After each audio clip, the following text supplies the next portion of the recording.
Hello and welcome back to BS Rugby. Round 4 of the Six Nations is here, and the biggest game of the weekend, arguably, is England, who host the Irish at Twickenham on Saturday afternoon. What a game this is set to be. Both teams with hopes and aspirations of potentially still winning this competition. It all comes down to this game at Twickenham Stadium.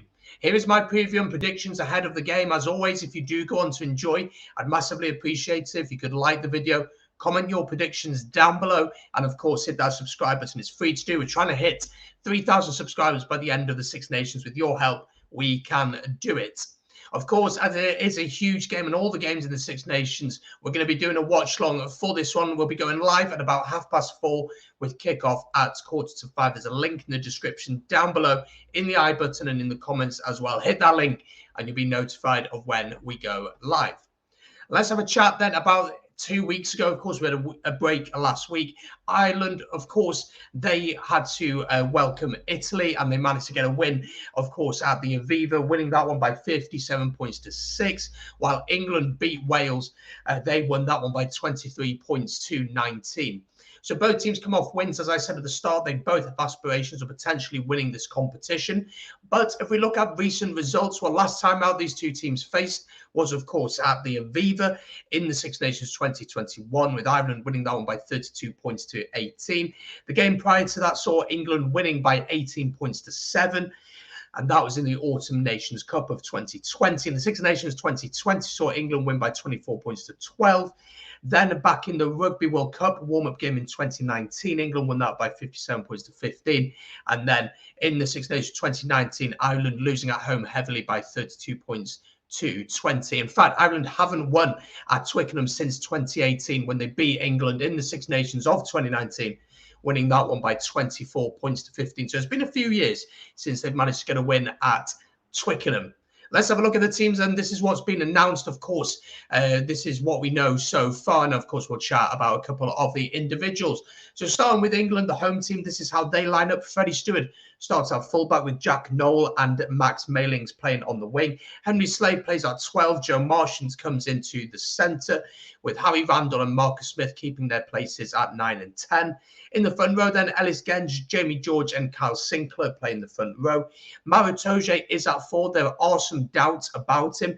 He has been reported as having an illness. What illness that is, we don't know. I don't think it is COVID related. According to the latest reports, England are very optimistic that he will be fit to play in that game. So as far as we know, Itoje will be playing. Alongside him is Charlie Eales, and then the back row of Courtney Lawes, who's the captain for this one, Tom Curry and Sam Simmons. Sam Simmons comes into the team. As I said, Marchant also comes in. Then that means that we have a bench of Jamie Blamire, Joe Marler, Will Stewart, Joe Launchbury comes onto the bench. Alex Don Brandt drops to the bench. Ben Youngs, George Ford, and then Elliot Daly. England fans, let me know your thoughts on that team in the comments down below. Heading over to the opposition then, Ireland lineup are like this. Hugo Keenan starts at fullback, with Andrew Conway and James Lowe playing on the wings. Gary Ringrose and Bundy Aki are in the centres, with Sexton backing at 10 and captaining the side, and Gibson Park playing at 9. In the front row then, Cian Healy starts this one. He's in for the injured Andrew Porter, while Dan Sheehan plays in place of the injured Ronan Kelleher, and they partner Tyke Furlong. Tyke Byrne and James Ryan are the locks, with Peter O'Mahony, Josh van der Fleer and Caelan Doyle as the back row. Leaving the bench then of Rob Herring, Dave Kilcoyne, Finlay Bealham, Ian Henderson, Jack Conan, Conor Murray, Joey Carberry and Robbie Henshaw. And again, as always, Irish fans, really eager to hear your thoughts on that team. Let me know how you're feeling about the team selection by Andy Farrell. Of course, on Saturday, there are going to be loads of big battles, and none much bigger than this one. Of course, it is the Battle of the Tens, the experienced Johnny Sexton against the Maverick in style of Marcus Smith. Sexton, as I said, very experienced and will certainly have that over Marcus Smith. But I think actually Smith has held himself pretty well across the course of the tournament. I don't think we've seen him opening the game up in the way that we've seen with Harlequins, but I think his game management on the whole has been very, very good. I think he's kicked well. He's really dealt with high pressure situations, big kicks. He's nailed them.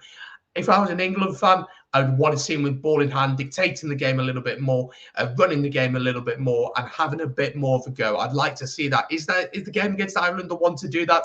I'm not too sure. In terms of Johnny Sexton, of course, he struggled with injury across the course of this competition, but still at the age of 34, signed a new deal to keep him there until Rugby World Cup 2023, which he says he'll retire afterwards. But I still think he's playing at a very, very high level. He's controlling the game well. That wraparound that he loves to use and that Ireland love to utilise is working so well for them. But again, England are going to be a step up on what they've faced so far. Some of the other big battles, I think the battle of the front row is going to be absolutely massive. Ellis Genge, Jamie George and Carl Sinclair taking on Cian Healy, Dan Sheehan and Tadhg Furlong. In my opinion, Furlong is the best in the world in his position, but that power in that English front row cannot be denied. Now, England traditionally have gone with power. They have gone with size, and I do think they're trying to move away from that a little bit more, looking to have players who are comfortable with ball in hand. And I think the battle at the front row, whoever wins that battle, I think they stand a really good chance of winning this game. It's going to be a really physical afternoon in Twickenham, absolutely is. And whoever can get that parity up front to unleash the backs will win this game. I simply think it's that big. England in the scrum last week, I thought were a little bit fortunate with some of the calls from the referee, but on the whole, were pretty comfortable. And throughout the course of the Six Nations, they look pretty comfortable. And we know the power that this Irish pack has and how well they utilise their set pieces. The other big battle, of course, are these ones, the back row options. The back row bar is going to be absolutely massive. Ireland, in my opinion, are one of the best teams in the world at jackling over the ball. So for England in the back row, of course, we have Courtney Lawes, Tom Curran, Sam Simmons. And then for Ireland, of course, we've got Peter O'Mahony, Josh van der Flier, and Caelan Doris. Again, I think Josh van der Flier over the ball is absolutely world class, but you could say the same thing about Tom Curry. Well, then you look at Sam Simmons, someone who has an incredible try scoring record, will offer a little bit more going forward. Maybe that's what Eddie Jones is looking for. He'll peel off the back of the scrum. He'll offer good support lines with the pace of Harry Randall. That's quite a really interesting combination, isn't it? While Peter O'Mahony will offer that brute force up front, very similar once again to Courtney Lawes, putting in some big hits. And that battle of the breakdown, it's just going to be really fascinating to see how that one goes.